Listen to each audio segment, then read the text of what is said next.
لكل جعلنا منكم شرعة ومنهاجا إن الحمد لله نحمده ونستعينه ونستغفره ونعوذ بالله من شرور أنفسنا ومن سيئات أعمالنا من يهده الله فلا مضل له ومن يضلل فلا هادي له وأشهد أن لا إله إلا الله وحده لا شريك له وأشهد أن محمدًا عبده ورسوله صلوات الله وسلامه عليه وعلى آله وصحبه أجمعين أما بعد فإن أصدق الحديث كلام الله وخير الهدي هدي محمد صلى الله عليه وسلم وإن شر الأمور محدثاتها وكل محدثة بدعة وكل بدعة ضلالة وكل ضلالة في النار أما بعد. À nouveau, on se retrouve ensemble en ce jour pour s'enseigner la religion d'Allah subhanahu wa ta'ala, se l'apprendre entre nous et on espère par cela obtenir une satisfaction et un agrément de notre Seigneur tabaraka wa ta'ala. Le cours d'aujourd'hui, c'est toujours dans la science de la jurisprudence du livre Boulough al-Maram avec l'explication de Cheikh Al-Uthaymin rahimahullahu azza wa jal.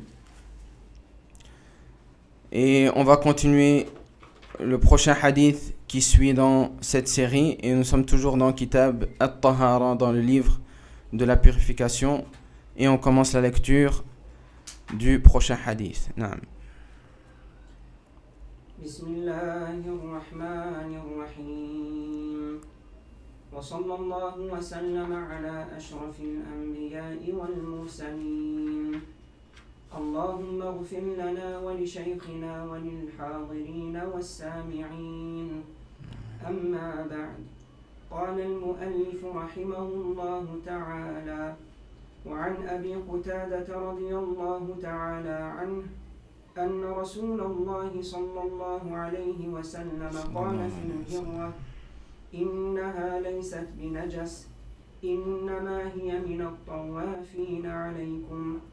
أخرجه الأربعة. وعن أنس بن مالك رضي الله عنه.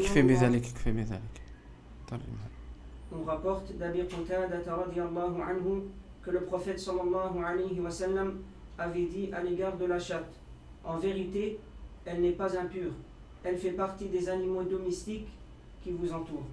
Hadith rapporté par les quatre. Taïb. Premièrement, comme c'est le cas de beaucoup de hadiths qui ont été cités au préalable, il y a un siyaq, un contexte à ce hadith-là. Donc le hadith d'Abu Qatada, il y a un sahabi qui voyait Abu Qatada, qui avait ses eaux, son récipient dans lequel il y avait les eaux pour ses ablutions. Et Abu Qatada, il voit un chat qui a soifé, il lui fait boire de ses eaux d'ablution. Alors le sahabi istaghraba, il s'est étonné, il lui a dit: est-ce que tu le fais boire ça et puis tu vas faire tes ablutions avec cette même eau? Dans le sens, il a rendu impur, le chat il a rendu impur les eaux d'ablution, tu peux pas le faire. Taïb. Ensuite, il a rapporté Abu Qatada que le prophète sallallahu alayhi wa sallam, il a dit concernant le chat: innaha laysat binajasin. Le chat, c'est pas comme le chien. Taïb. Elle ne fait pas partie des animaux qui sont impurs. Innama hiya min at-tawafina alaykum. Et ça fait partie des animaux qui tournent autour de vous. C'est-à-dire des animaux qui se mélangent aux hommes et dont le fait de se débarrasser de ces animaux, c'est très difficile. Le chien, le chat, les souris, les rats, les sauterelles, sont enfin les sauterelles un peu moins, ce sont des animaux qui ont l'habitude d'être autour des gens. De côtoyer, pas de côtoyer les gens, de leur dire bonjour, mais d'être autour et de vivre un peu en cohabitation avec les êtres humains, ou bien les êtres humains. Tamam? Naam. Donc la première chose qu'on apprend de ce hadith-là, c'est le jugement de al-hirra, le chat, qui fait pas partie des animaux qui sont impurs. Taïb. Par contre, une question concernant son pipi, ses excréments, ce qui sort de sa bouche, sa bave, ila akhirihi. Est-ce qu'ils sont impurs ou ils sont purs? Du chat toujours. Donc on va parler par exemple de son pipi et de ses excréments. Est-ce que c'est pur ou impur?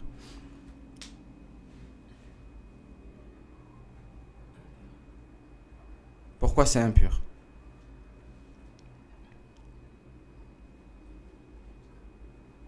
Je pense, si je me rappelle bien, si je me rappelle bien, l'excrément de tout animal qu'on ne peut pas manger, il est impur. L'excrément Non. Al-Muhim, que ce soit les excréments ou le pipi ou le sang de tout animal qui est interdit à la consommation, il est impur. Donc les animaux qu'on ne peut pas manger, leur sang, leur pipi et leurs excréments, c'est quoi? Non, mais c'est impur.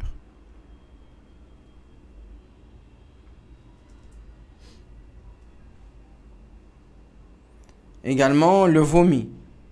Le vomi qui sort des animaux qui sont impurs à la consommation. Donc le pipi, les excréments, le sang et le vomi qui sort des animaux impurs, il est également impur. Tant qu'on ne peut pas le manger. Taïb. Par contre, quand à sa salive, l'araq, sa sueur, etc., ça c'est pas des choses qui sont impures. Taïb. Concernant le chat précisément. Tamam. A contrario, les animaux qui sont permis à la consommation, leur pipi, leur excrément, et ce qui sortira de leur bouche seront, ça dépend comment ça sort, on ne va pas trop rentrer dans le détail, mais en tout cas le pipi et les excréments, ils ne sont pas impurs. Ils ne sont pas impurs. Donc la vache, on peut la manger ou on ne peut pas la manger? Est-ce que le pipi de vache, s'il touche mon vêtement, je dois changer de vêtement? Non, parce que le pipi de vache, il n'est pas impur, parce que la vache en elle-même, on peut la manger. Donc tout animal qui est comestible, ses excréments, que ce soit le pipi ou les excréments, ils seront purs. La preuve de cela, c'est que le prophète sallallahu alayhi wa sallam nous a autorisé de boire le pipi de chameau. Si le pipi de chameau c'était impur, le prophète sallallahu alayhi wa sallam nous aurait jamais autorisé de boire quelque chose qui est impur. Taïb. Donc on comprend de ce hadith là que le chameau, comme il est licite à la consommation, ses excréments ou bien son pipi, il est pur. Et donc le fait d'en boire ou bien d'être touché par le pipi de chameau, ça n'a aucune influence sur l'impureté de nos vêtements, sur l'impureté du sol, sur l'impureté de notre corps. Tamam? Naam. Donc ça, c'est la première chose qu'on retire de ce hadith. La deuxième chose, c'est la cause qui rend le chat pur. Quand il dit « Innaha laysat binajasin », le chat ne fait pas partie des animaux impurs, il donne une cause à la suite du hadith. Il dit « Innama min at-tawafina alaykum ». Cela fait plutôt partie des animaux qui tournent autour de vous. On a expliqué un peu ce que ça voulait dire. La règle concernant la cause et sa présence dans un jugement, c'est quoi? Ça fait quand même 4 semaines que je dis la même chose. J'espère que cette règle elle va être apprise un jour. Hein.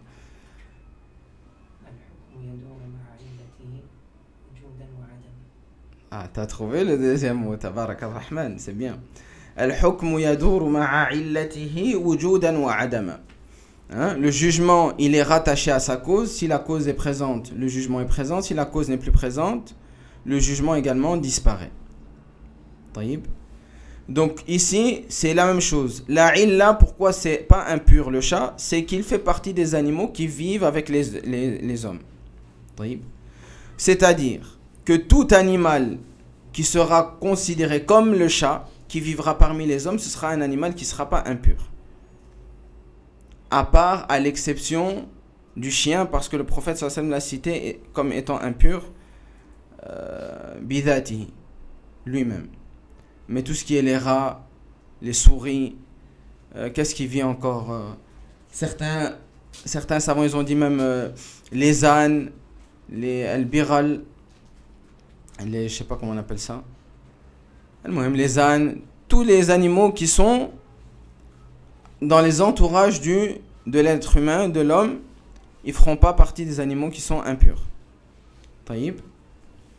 Non. Troisième chose qu'on retire de ce hadith, c'est que quand une chose elle est difficile, elle amène une gêne aux musulmans, aux croyants, Allah subhanahu wa ta'ala souvent il amène un allègement concernant cette chose-là. Et ça, c'est également une règle de fiqh qu'il faut noter et apprendre. C'est quoi la règle? Al-mashaqqatu tajlibu at-taysir. Al-mashaqqatu tajlibu at-taysir. La difficulté inhabituelle, elle entraîne l'allégeance, ou bien la facilité, si vous voulez. Donc la difficulté inhabituelle, al-mashaqqatu tajlibu at-taysir. Elle entraîne l'allégeance ou at-taysir, la facilité. Naam. Comment on tire cette règle de ce hadith-là? Comment on tire cette règle de ce hadith? Vu que le chat il est parmi nous, ça serait difficile s'il est impur. Comme le chat il est toujours avec nous, comme le chat il est toujours avec nous, et que si il est toujours avec nous, yani que tout ce qui touche ça devient impur, ça aurait été difficile. Alors, à cause du fait qu'il est toujours dans nos pattes, on va dire ça comme ça, Allah Azza wa Jal, khaffafa anna, il nous a rendu ça léger en allégeant le hukm, le jugement du chat et de tout ce qui est en dehors du chien. Le chat, le rat et l'akhiri. Donc, à cause de la difficulté de se débarrasser des chats et des rats et l'akhiri, Allah subhanahu wa ta'ala a fait de ces animaux-là des animaux qui sont pur et non najis. Taïb. Des autres exemples de cette règle-là, c'est comme Allah subhanahu wa ta'ala, il a rendu la possibilité aux jeûneurs de couper de voyageurs de couper son jeûne. Du malade également de couper son jeûne. Et la cause de ces deux rukhas, ces deux facilités-là, c'est quoi? Pour le voyageur qui peut couper son jeûne et pour le malade qui peut couper son jeûne, c'est quoi la raison derrière ça? La difficulté. Taïb. Donc la difficulté inhabituelle, elle a amené à ce qu'Allah subhanahu wa ta'ala il donne comme jugement un taysir, une facilité. Il y a encore d'autres exemples. Le fait de pouvoir rassembler les prières. Ar-Ruba'iyya de 4 unités. Taïb.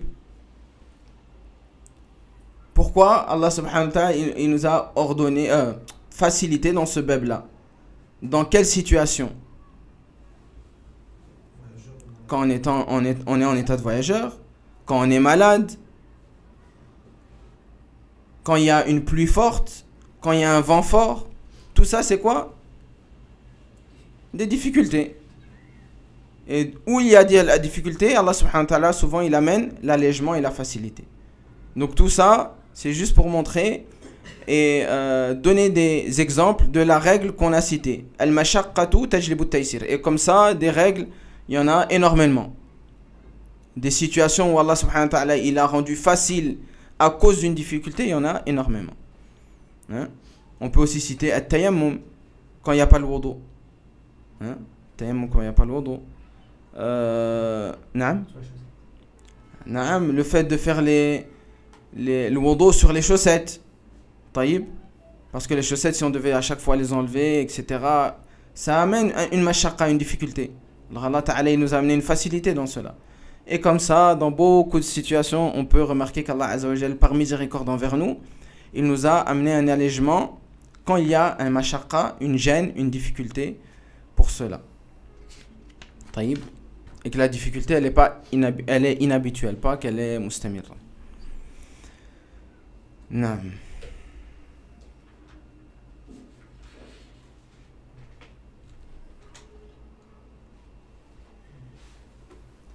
Ça je ne veux pas rentrer dedans parce que c'est pas important.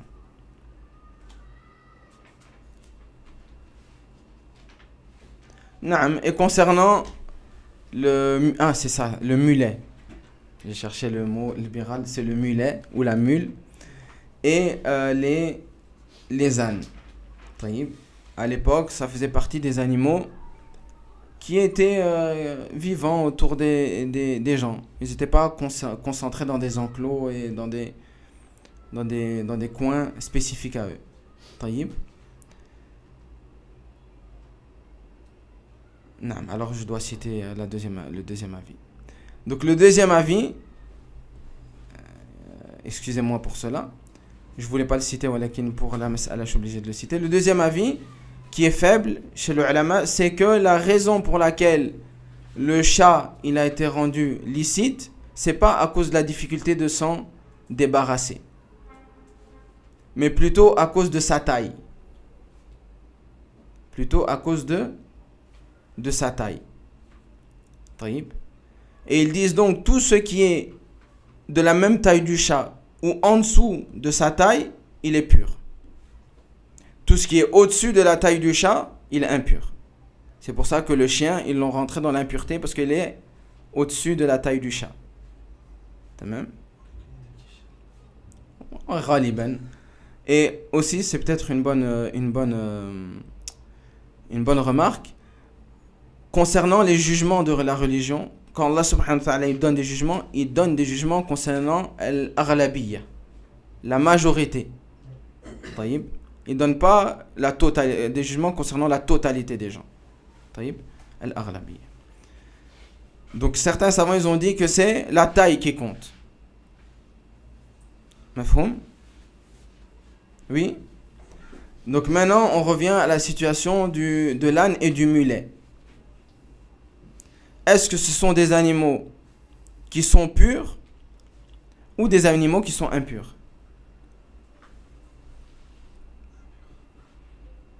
Impur si on prend l'avis de lequel avis? Que pas manger l'âne, ça ne va pas Attends, je vais d'abord rappeler c'est quoi les deux avis. Le premier avis, c'est que ce qui est difficile de se débarrasser, qui vit avec nous, c'est des choses qui sont pures. Les animaux qui sont difficiles de se débarrasser, qui vivent avec nous, c'est des animaux qui sont purs. Premier avis. Deuxième avis, c'est la taille. S'il est comme le chat ou en dessous, il est pur. S'il est au-dessus du chat, il est impur. Taïb. Donc maintenant, je repose la question concernant l'âne et le mulet. Ou la mule, ou je ne sais pas comment on dit ça. Il est sûr, parce qu'avant il était avec les ânes, etc. Il était avec eux. Non. Donc selon le premier avis, comme les ânes et les mulets, ils vivent, ou en tout cas ils vivaient à l'époque au milieu des êtres des hommes, taïb, c'est un animal qui est pur. Tamam, c'est un animal qui est pur. Et donc tout ce qui concerne sa salive, ila akhirihi, c'est pur. Et si l'âne, il fait pipi sur toi, hein?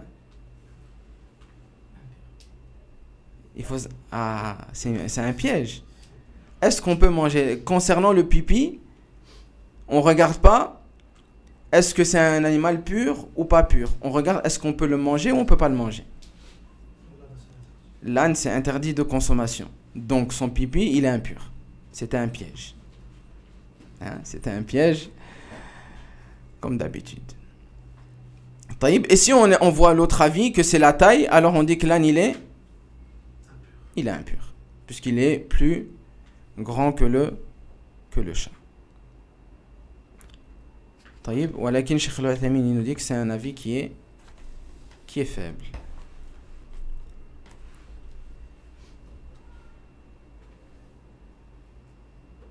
Non. Également, peut-être que ça reviendrait dans certaines questions, parce que ça m'est déjà été posé. Concernant, parfois il y a des gens qui disent que les cacahuètes au sucre, les cacahuètes, le sucre, que le sucre il est fait avec le sang d'un insecte. Je sais plus c'est quel insecte. Non, c'est pas le cochon, c'est un insecte. Un cochonil, hein, je pense que tu avais dit le cochon. Oui, un cochonil. Et ils disent à cause de ça, c'est impur. Tamam. Par contre, les savants qui ont l'avis que tout ce qui est en dessous de la taille du chat, c'est pur, ils disent que cette substance-là, c'est pas impur. Pourquoi? Parce que ça vient d'un animal qui est pur. Puisqu'il est en dessous de la taille du chat. Non. Donc on aura terminé concernant Mas'alatu al-Hirra, le chat. Tu peux lire le prochain hadith.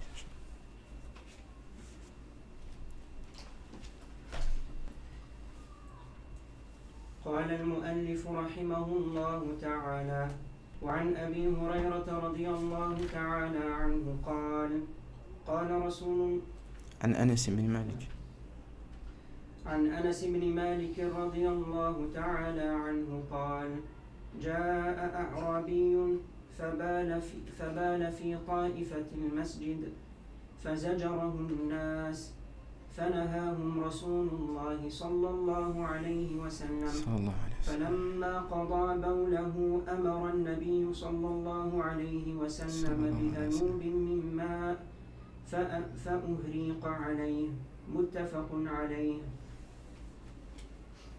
On rapporte d'Anas ibn Malik radiyallahu anhu qu'un arabe nomade était venu uriner dans un coin de la mosquée.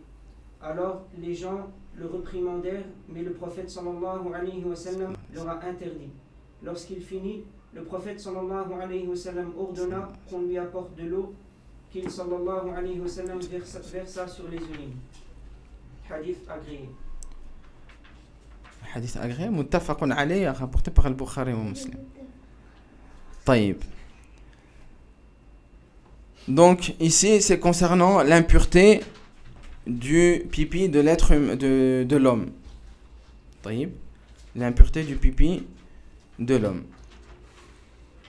Ici on voit que le prophète sallallahu alayhi wa sallam, quand il a ordonné aux sahaba de verser de l'eau sur le pipi, ça indique que le pipi de l'homme il est impur.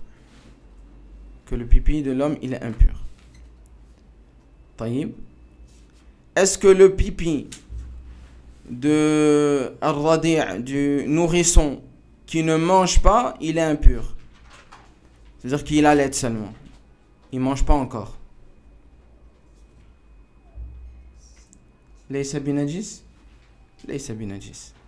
C'est à partir du moment où le nourrisson il mange que son pipi devient impur également. Taïb. Donc ça c'est le premier point qu'on peut retirer de ce hadith.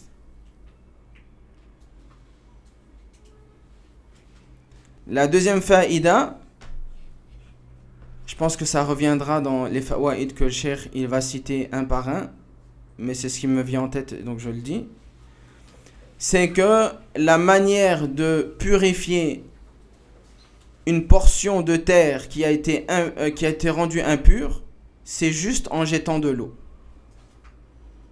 Donc si quelqu'un voit que la terre où il va prier, elle est impure, on ne lui demande pas de mettre de l'eau et de frotter. Ou bien de mettre de l'eau et rajouter 7 fois de l'eau avec la terre, et comme on a vu. Non, juste une fois jeter de l'eau dessus, ça suffit pour purifier l'endroit. Al-Buqa. Taïb. Naam. Ensuite, le Cheikh Rahimahullah Azza wa Jal, il va tirer des fawaïd, des bénéfices de ce hadith, un par un. Et il y a énormément de bénéfices à tirer de ce hadith-là, et on va terminer, si Allah nous le permet, avec tous ces bénéfices de ce hadith.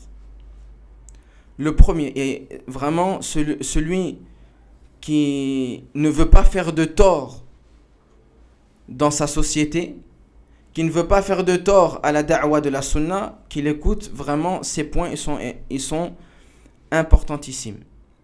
Le premier, il dit, rahimahullah, أن الجاهل إذا فعل الشيء المحرم فإنه يعذر بجهله. L'ignorant qui fait une chose interdite, il est excusé à cause de son ignorance. L'ignorant, quand il fait une chose qui est interdite, il est excusé à cause de son ignorance.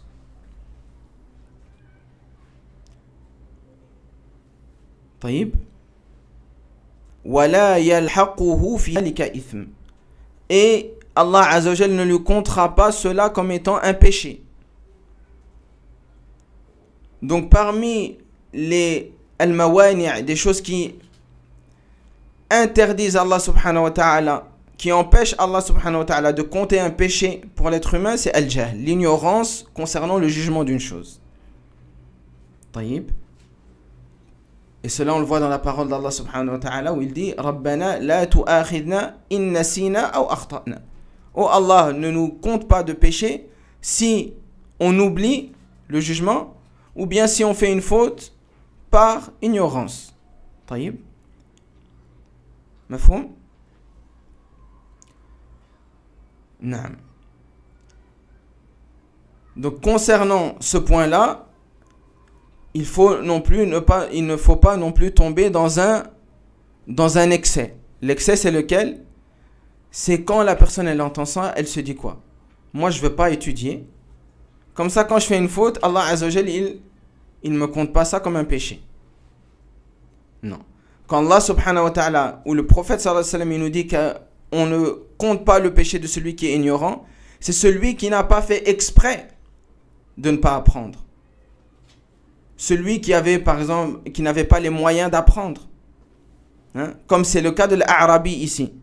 L'Arabi, comme on va le voir, les Bédouins, c'est des gens qui sont loin des villes, qui sont loin des assemblées de sciences, qui sont loin des savants. Donc, ils ne font pas exprès de ne pas apprendre. C'est juste qu'ils n'ont pas accès à la science. Mais quelqu'un qui peut avoir accès à la science et qui peut apprendre facilement et que lui-même, il refuse d'apprendre, il n'apprend pas, celui-là, on lui comptera sa faute. Si il est négligent par rapport à son apprentissage. Taïb. Une question que je vous pose, si quelqu'un il apprend, c'est-à-dire que ce n'est pas quelqu'un qui apprend pas, mais malgré son apprentissage, il fait une faute par ignorance. Est-ce qu'Allah subhanahu wa ta'ala compte ça comme un péché ou pas? Donc il apprend, mais il fait une faute par ignorance. Est-ce qu'Allah Azza wa Jal le compte comme un péché ou pas? Non. Parce qu'il fait son devoir qui est d'aller vers la science. Et quand quelqu'un il apprend, ça ne veut pas dire qu'il va connaître tout. Il est impossible que quelqu'un il connaisse toute la science de la religion. Donc des erreurs, on va en faire. Mais ce qui te permet d'être expié, pardonné par Allah subhanahu wa ta'ala à cause de ton ignorance, c'est que tu fais le pas vers l'apprentissage. Que tu ne fais pas exprès de rester ignorant, malgré ta possibilité d'apprendre. Encore un fadl, un bienfait d'apprendre la religion d'Allah. C'est-à-dire quand tu vas faire des fautes, Allah il va te pardonner. Et donc celui qui se dit, moi je veux pas apprendre. Comme ça, si je fais une faute, c'est par ignorance et Allah il ne me compte pas. Il fait le contraire. S'il apprenait et qu'il faisait une faute, c'est là où Allah Azza wa Jalla ne le pardonnerait pas. Lui pardonnerait, afwan. Taïb. Non. Donc ça, c'est le premier bénéfice. Le deuxième, أن الجاهل لا يتكلم كما لا يكلم كما يكلم العالم فإنما يرفق به.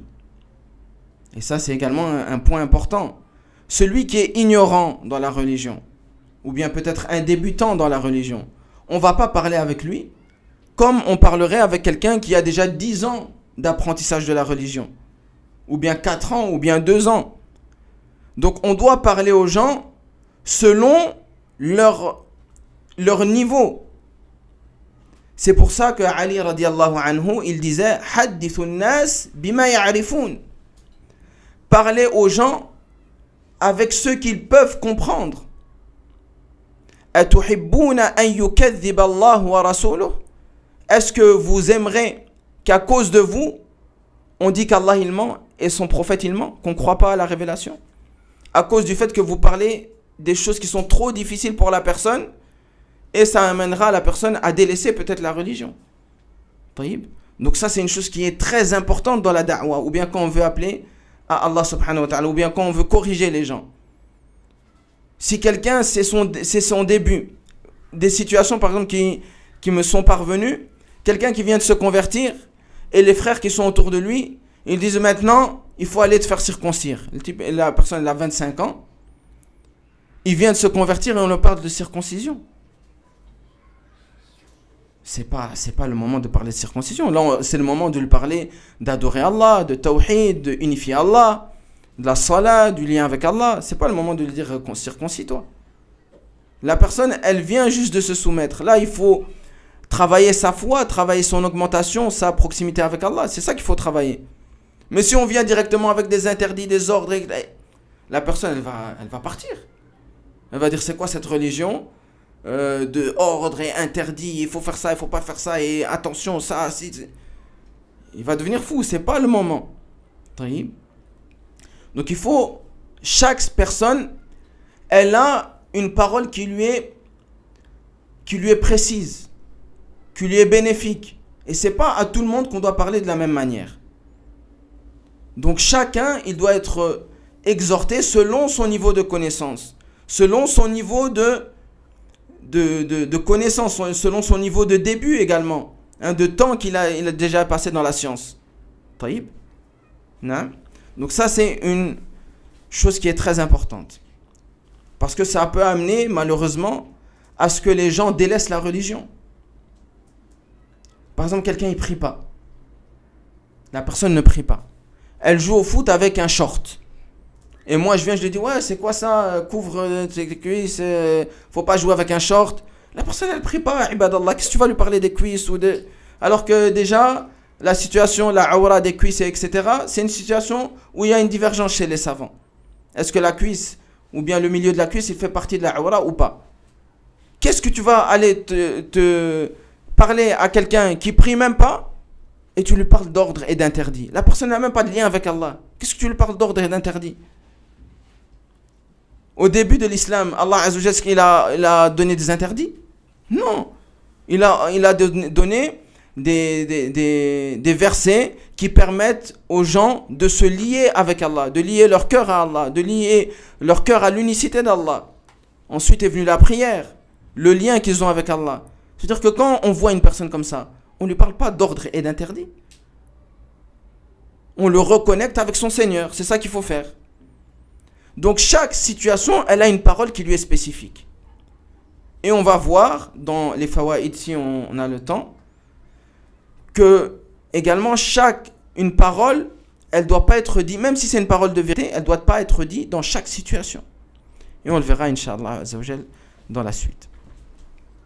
Le troisième bénéfice, c'est que en général, les gens qui sont loin des villes, ce qu'on appelle les bédouins, leur base, c'est qu'ils ont une part d'ignorance en eux. Et ça, c'est pas un rabaissement envers eux. C'est juste qu'ils n'ont pas d'accès à la connaissance comme les gens de ville ont accès à la connaissance.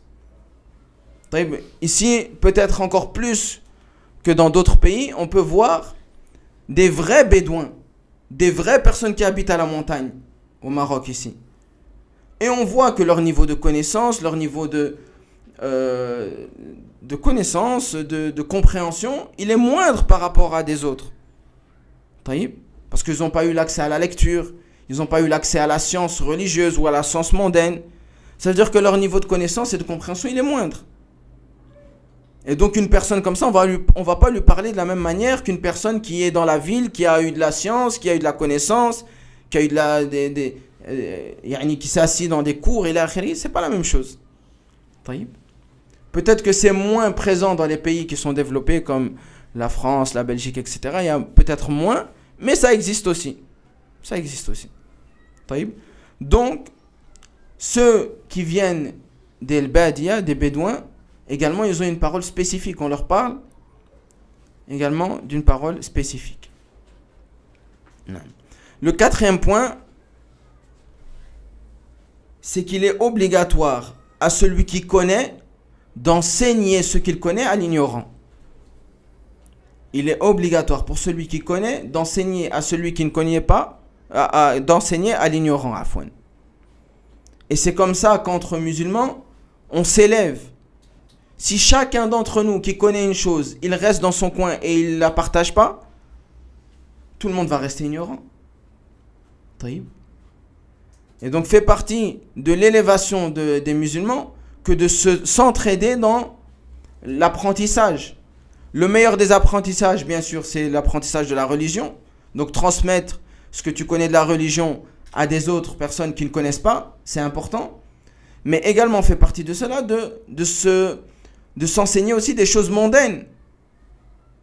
Des petites connaissances de médecine, des petites connaissances d'agriculture, toutes des connaissances qui permettent à la société de s'élever.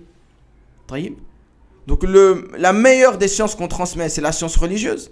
Mais ne jamais oublier aussi la science mondaine qui permet une meilleure vie dans la cité. Et c'est pour cela que les savants à l'époque, c'était souvent des savants dans la religion, mais également dans un autre domaine, dans l'astronomie, dans la médecine. Ibn al-Qayyim, c'était un grand médecin. Et chacun, il avait une part de science également mondaine. Ce qui est un peu perdu de nos jours, malheureusement. Parce que aussi, il fait partie des choses qui aident à donner une fatwa, c'est de connaître les circonstances et les choses qui se passent de notre temps. On pose par exemple la question à un savant du Bitcoin. Si le savant, il sait pas c'est quoi, il n'a aucune connaissance de ça, il n'a aucune connaissance de ce domaine mondain, comment vous voulez qu'il donne un jugement sur ça? Donc fait partie de certaines fatwas de connaître également des choses mondaines qui ont leur place pour donner un avis juridique bon et juste. Le cinquième point, l'obligation de s'empresser à réprimander le mal. Et on voit ça dans le hadith parce que les sahaba, qu'est-ce qu'ils ont fait directement quand ils l'ont vu faire pipi? Fazajarahu nas.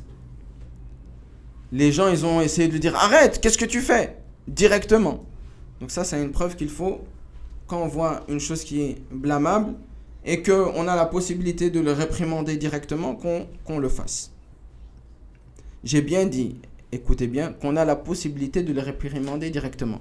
Que ça engendre pas un autre problème.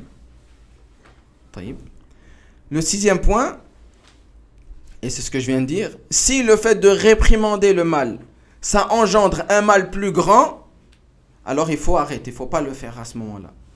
Et également, ça on voit dans le hadith, qu'est-ce que le prophète il a dit aux compagnons? Il a dit laissez-le. Pourquoi? Parce que si ils étaient là, oui,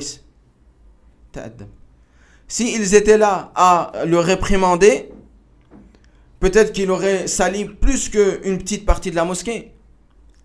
Il aurait peut-être sali une plus grande partie. Il aurait sali ses vêtements. Taïb. Alors que comme ils l'ont laissé, il a juste sali cette petite partie de la mosquée. Donc comme le fait de réprimander à ce moment-là, ça pouvait amener à une chose plus grave, le prophète sallallahu alayhi wa sallam, il a dit, le mieux ici c'est de délaisser la réprimande. Taïb. Donc également on regarde, et vous allez remarquer que conseiller une personne, c'est un peu marcher sur des œufs. Hein? C'est des choses qui sont très délicates. Faire attention à son niveau de connaissance. Faire attention à l'endroit où il est dit. Est-ce que c'est le moment de réprimander ou pas? Taïb. Tout ça c'est des choses qu'il faut peser. Et pas venir à la tour, non c'est le haqq, c'est la vérité, moi je le dis. Là, ça fait pas partie de la hikmah. Ça fait pas partie de la sagesse dans le fait de parler aux gens. Également fait partie de ce qu'il faut peser, comment je vais apporter la parole à la personne pour qu'elle puisse la comprendre. Pas que je vais lui amener une parole, je lui parle comme un philosophe, il comprend rien. Il se dit ouais cette religion je vais jamais comprendre, la science je vais jamais la comprendre, alors j'étudie plus la religion.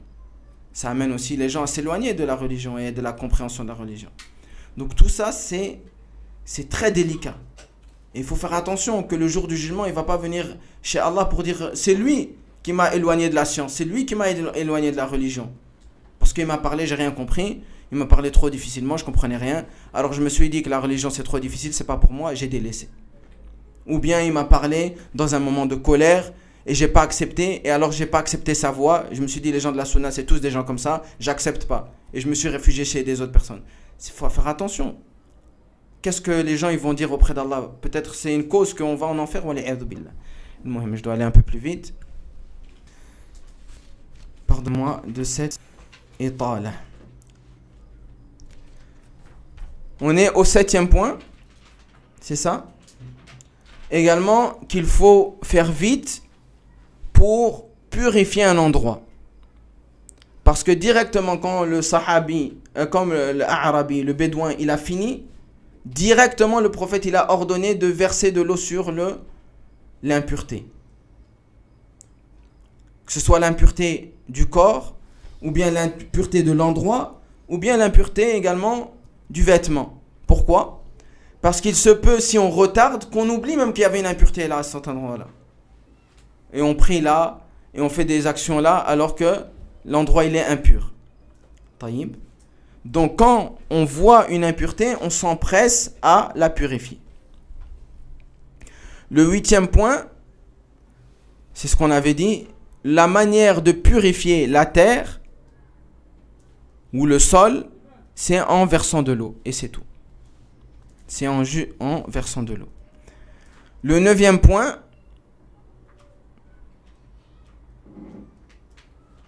c'est que le pipi de l'être humain, il est najis, il est impur.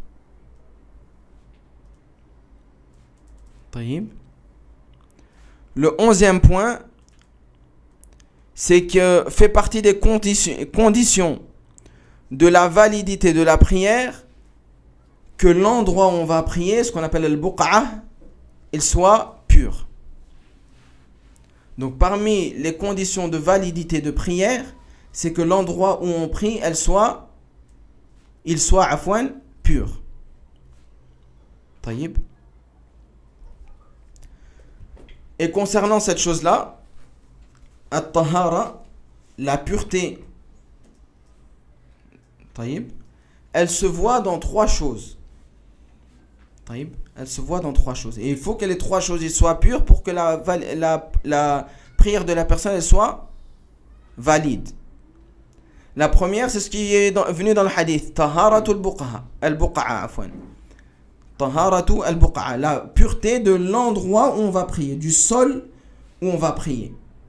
Taïb. La pureté du sol où on va prier, c'est indispensable pour que la prière elle soit acceptée. C'est pour ça que le prophète sallallahu alayhi wa sallam, il a ordonné aux sahaba de verser de l'eau pour purifier, parce que c'était dans le masjid. Et les gens, ils allaient prier dans cet endroit-là. Taïb. Mais également fait partie des puretés, taharatul badan, que le corps, il soit pur. Avec le wudu, avec l'istinja, mais également qu'il n'y ait pas une impureté sur notre corps. Hein?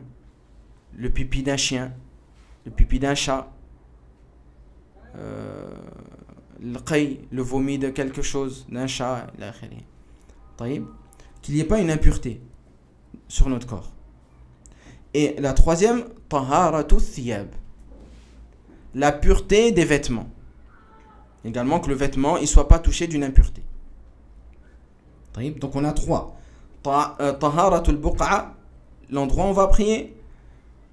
Al-badan, le corps. Et al-thawb, le vêtement. Tamam? Situation. Pratique. Quand une personne, elle prie, je suis en prière. Donc écrivez ou bien retenez bien ces situations ou bien revenez, mettez des pauses après quand il y aura la vidéo qui sera publiée. Je suis en prière. Pendant la prière, je me souviens que j'avais une impureté sur moi. Que ce soit le corps qui est impur, ou que j'ai une impureté sur mon corps, ou sur mon vêtement, ou sur la terre. Taïb. Qu'est-ce que je dois faire dans cette situation-là? Est-ce que directement, quand je le sais, ma prière elle devient invalide, je dois purifier, je sors de ma prière, je purifie, et puis je rentre dans une nouvelle prière, ou je dois faire autre chose? Ça dépend si le vêtement on peut l'enlever, par exemple. Si le vêtement on peut l'enlever, on l'enlève. Sinon, si on ne sait pas enlever l'impureté, on arrête la prière. Non. Très bonne réponse. Si le vêtement, pendant la prière, on sait l'enlever, on l'enlève. Et si ça ne demande pas de grands mouvements. Si le vêtement, on sait l'enlever et que ça ne demande pas des grands mouvements, on l'enlève. Et on continue la prière. La preuve de cela, c'est que le prophète, sallallahu alayhi wa sallam, un jour, il était en train de prier avec les compagnons. Et puis, pendant la prière, Jibril, alayhi salam, il lui a dit qu'il avait une impureté en dessous de ses sandales. Qu'est-ce qu'il a fait? Dans la prière, il a enlevé ses sandales. Et il a continué la prière. Taïb. Ça prouve que si on sait l'enlever, on l'enlève et on continue la prière. Donc ta réponse, elle est bonne. Taïb. Si je suis ignorant de l'impureté, je ne sais pas que j'ai une impureté sur moi, ou bien sur l'endroit, ou bien sur le vêtement, je ne sais pas. Je finis la prière. Juste après la prière, quelqu'un me dit, ou j'apprends que j'avais une impureté dans une de ces trois choses-là. Qu'est-ce que je dois faire?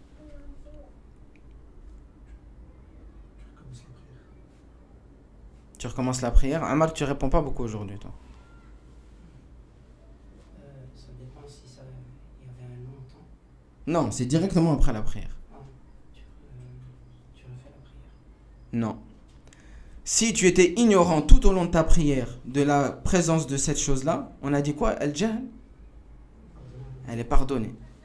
Donc si durant toute la prière tu ne savais pas que tu avais cette impureté sur toi, et que après la prière on t'a dit que tu avais l'impureté, ça n'a aucune influence sur la validité de ta prière, et tu ne dois pas recommencer ta prière. Comprenez bien les termes. Pendant toute la prière tu ne savais pas. Si un moment dans la prière tu l'as su, c'est une autre situation.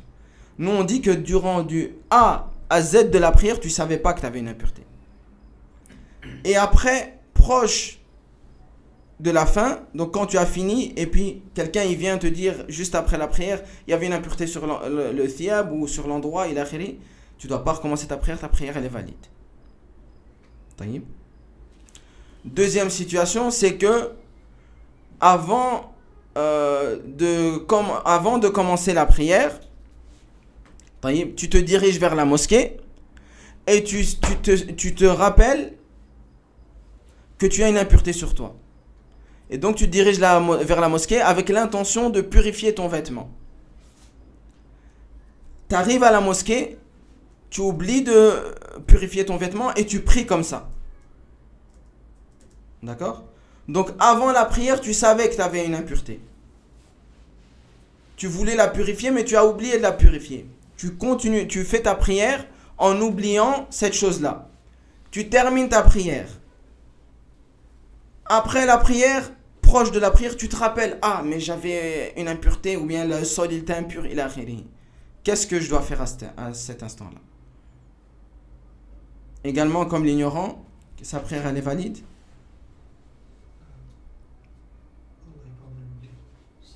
Pendant tout au long de la prière, il a oublié. Il a oublié toute la prière. Il refait pas. Il a oublié. Hmm? Et sa prière, elle est valide. Parce qu'il a oublié tout au long de la prière. Non. Il a eu une période de connaissance. Il connaissait, il savait qu'il était dans l'impureté. Taïb. Cette connaissance, elle annule tout le reste. Pourquoi? Parce qu'on a dit, une règle, c'est de se précipiter pour purifier l'impureté. S'il a retardé et qu'il a oublié, c'est sa faute à lui. Il n'a pas suivi les commandements qui étaient donnés. Donc la personne qui connaissait et qui a oublié pendant la prière, taïb, si proche de la prière, il se rappelle de ça, il doit recommencer sa prière. Taïb. À savoir que sur cette question, il y a une divergence. Walakin, voilà, on ne va pas toujours rentrer dans une divergence. Et concernant la aura, par exemple, au Maroc, ils ont beaucoup les badaïa avec un trou, on voit une partie du corps. On reviendra à la fin si tu veux bien, parce que là, on terminera sur ça. Donc ça, c'est la situation. Maintenant, si la personne, elle se rappelle de l'impureté des heures après qu'elle a terminé la prière. Ça veut dire longtemps après qu'elle a terminé la prière, il se rappelle, ah mais j'avais une impureté, ou bien le sol il était impur. Qu'est-ce qu'il fait? Qu'il savait ou qu'il ne savait pas, il ne doit jamais recommencer sa prière. Donc si le temps entre la fin de la prière et son rappel, il est long, il ne doit pas recommencer la prière. Taïb. Si il est court, il doit recommencer la prière.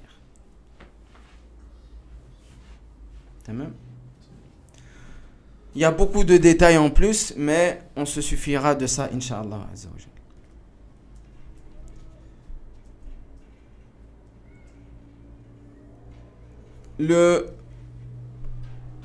On est au quantième point?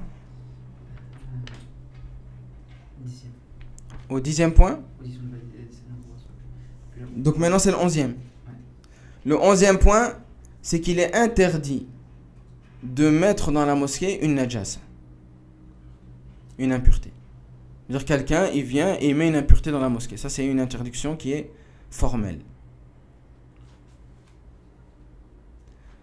En 12e point, le jugement de purifier les mosquées, c'est quoi? Est-ce que c'est sunnah? Est-ce que c'est wajib? C'est quoi le jugement de purifier, de nettoyer la mosquée? Souvent, hein, toi tu étais dans l'organisation de la mosquée, vous disiez que j'exagérais dans ce sujet-là. Tous les soirs, Moussa il exagère, il faut passer l'aspirateur.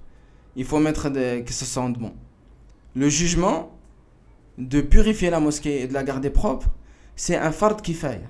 C'est une obligation communautaire. C'est-à-dire si on ne le fait pas, tous ceux qui sont responsables, ils sont pécheurs. C'est pas à jouer avec ça. La pureté de la mosquée, c'est la maison d'Allah subhanahu wa ta'ala. On ne joue pas avec la pureté de la mosquée. C'est l'endroit qui doit être le plus propre sur terre, c'est la mosquée. Si ça doit être fait 10 fois par jour, 10 fois par jour. C'est pour ça qu'il est important quand on va à la mosquée d'avoir un grand adab. Quand on va aux toilettes, de ne pas laisser les toilettes sales. Quand on est dans la mosquée, si on voit une impureté, de ramasser l'impureté. Ça fait partie de la foi. Et encore plus quand c'est dans les mosquées. Donc la pureté de la mosquée, c'est une grande place dans la religion. C'est un fard kifaya. C'est une obligation communautaire.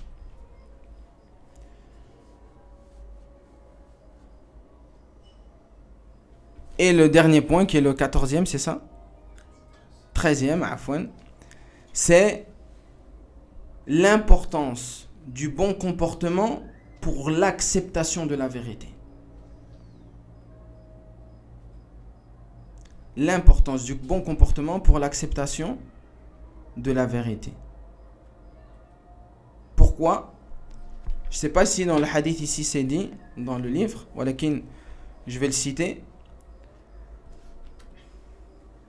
Le Arabi, le bédouin, quand il a fini et que le prophète lui a parlé avec douceur, avec sagesse, à la fin il a dit Allahumma arham Muhammada, Allahumma arhamni wa Muhammada wa la tarham ma'ana ahada. Il a dit, oh Allah, fais miséricorde à Mohammed et fais miséricorde à personne d'autre à part lui. Pourquoi? Parce que les Sahaba, comment ils ont réagi? Un peu de dureté, un peu d'empressement. Taïb.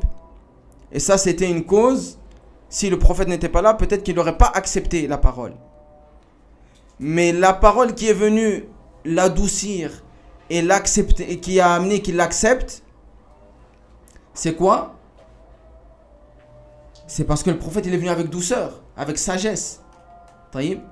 Et ça a amené à lui faire dire Allahumma arham Muhammada wa la tarham ma'ana ahada. Taïb. Donc l'importance du bon comportement, de la sagesse, hein, de la bonne exhortation pour que les gens acceptent la vérité. Taïb. Naam. Et on terminera avec ça. Il y a encore des autres points, walakin, c'est l'adhan, donc on se contentera de ça. Subhanakallahumma wa bihamdik. Ashhadu an la ilaha illa ant. Astaghfiruka wa atubu ilayk. Wa jazakumullahu khayran.